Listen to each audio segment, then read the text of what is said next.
I am become death, the destroyer of worlds.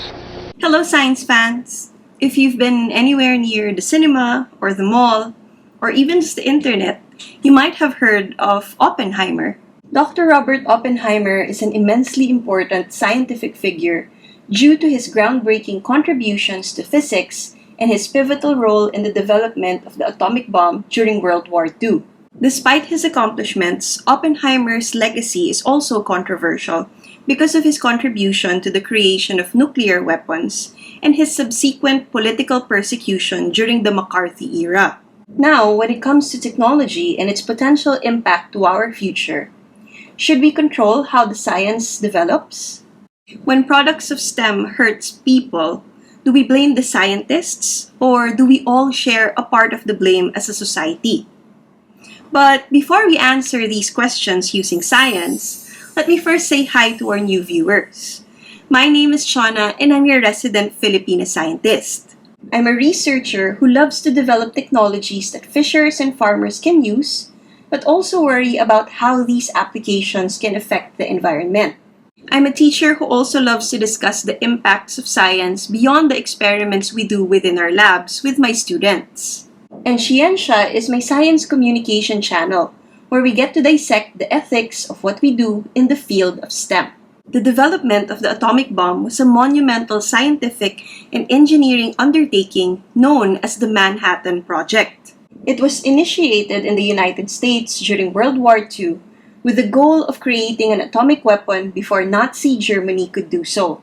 The project involved the collaboration of numerous scientists, engineers, and military personnel, with Robert Oppenheimer playing a central role as the scientific director. The idea of harnessing nuclear fission for military purposes emerged in the 1930s.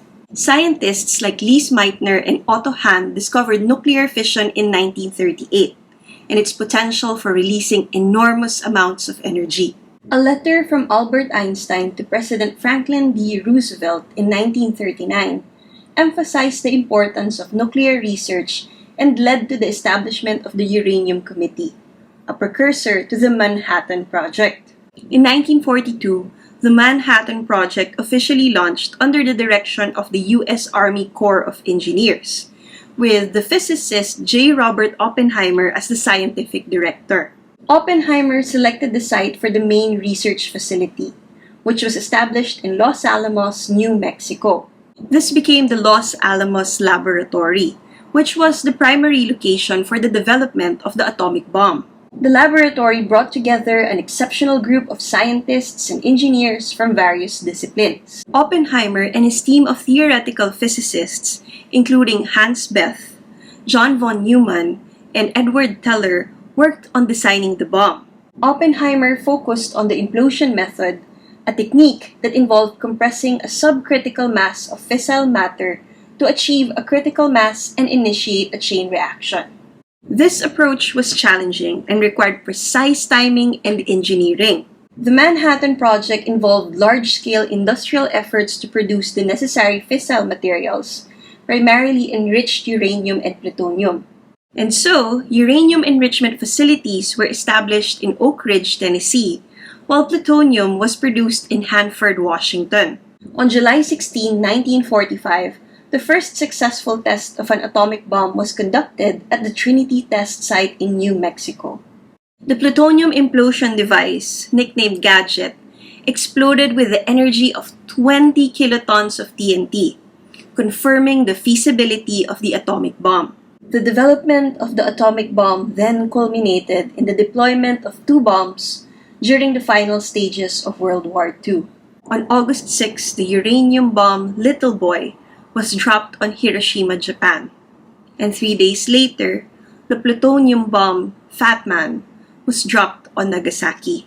These bombings led to Japan's surrender, effectively ending the war.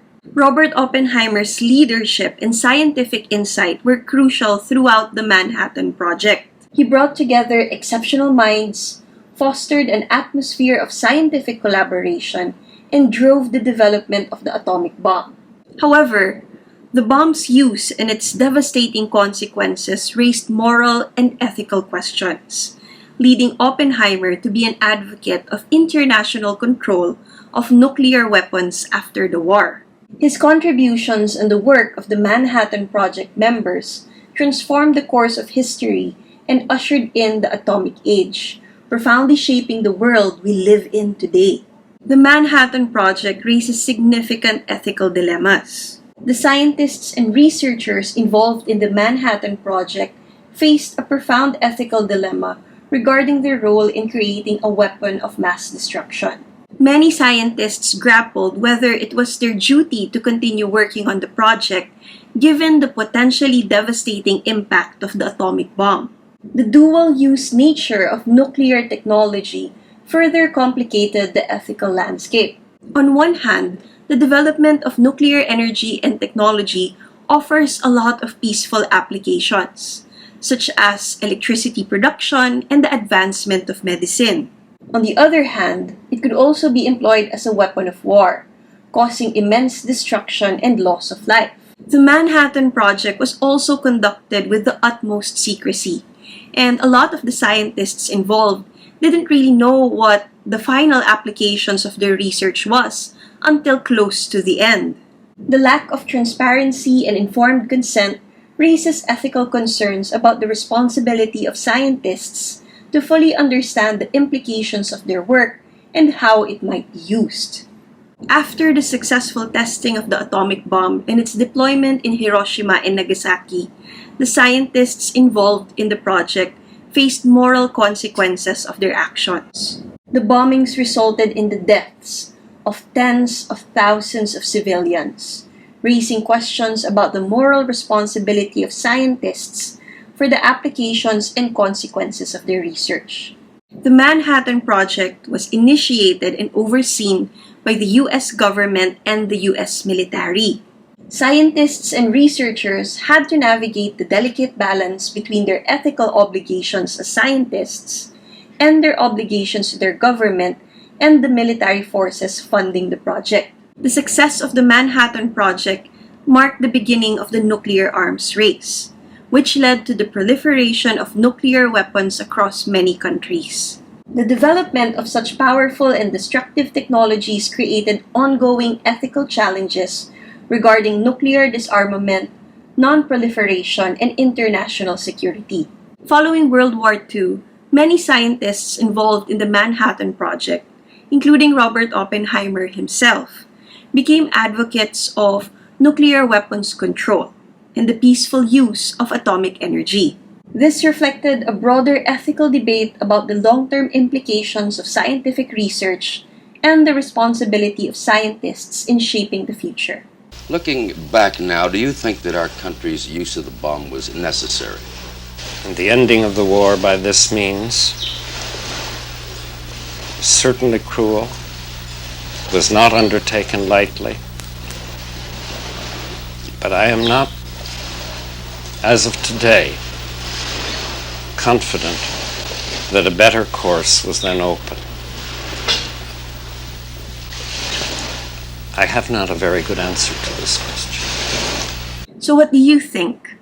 Given all these considerations, is the science or the scientists at fault for all the destructive consequences of the atomic bomb? How should we proceed with powerful technologies that can be used for good and for bad? Please let us know your thoughts in the comments section below.